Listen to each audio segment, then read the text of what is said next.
সম্পর্ক নিয়ে যারা অশান্তিতে আছেন, লেখাটি তাদের জন্য। সম্পর্কের প্রথমে হলো বিশ্বাস। এই বিশ্বাসটাই একটা সম্পর্কের মূল। যে সম্পর্কে বিশ্বাস নেই সে সম্পর্ক টিকে থাকে না। সম্পর্কের দ্বিতীয় হলো সম্মান। যে সম্পর্কে সম্মান নেই, একজন একজনকে সম্মান দেয় না, সে সম্পর্ক টিকে থাকে না। সম্পর্কের তৃতীয় হলো স্যাক্রিফাইস। এই স্যাক্রিফাইসটা যদি দুজন দুজনকে স্যাক্রিফাইস করতে না পারে, সে সম্পর্ক টিকে থাকে না। সম্পর্কের মধ্যে তৃতীয় ব্যক্তি, সম্পর্কের মধ্যে তৃতীয় মানুষকে সুযোগ দিবেন না, তাহলে ওই সম্পর্ক টিকে থাকবে না।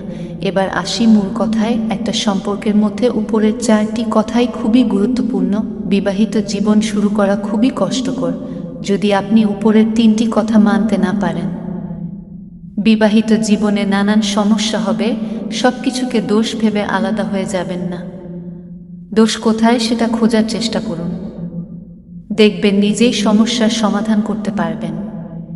আপনি জানেন আপনার দোষ, তারপর আপনি চুপ থাকেন, দেখবেন অনেক সহজ হয়ে গেছে সবকিছু। এক দুই কথায় সম্পর্কের মধ্যে তৃতীয় মানুষকে আসতে দিবেন না।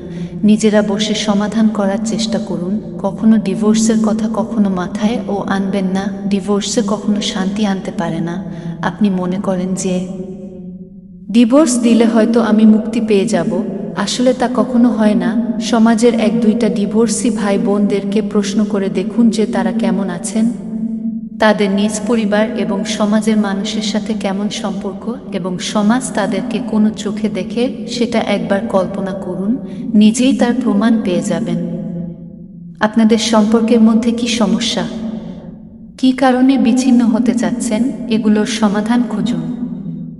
ওই বিষয়গুলো ত্যাগ করতে চেষ্টা করুন। দেখবেন সমাধান আপনার হাতেই। রাগ, অহংকার, জেদ এগুলো ত্যাগ করে প্রিয় মানুষের সাথে সংসার করতে শিখুন। দেখবেন পৃথিবীতে আপনার মতো সুখী মানুষ আর কেউ হবে না।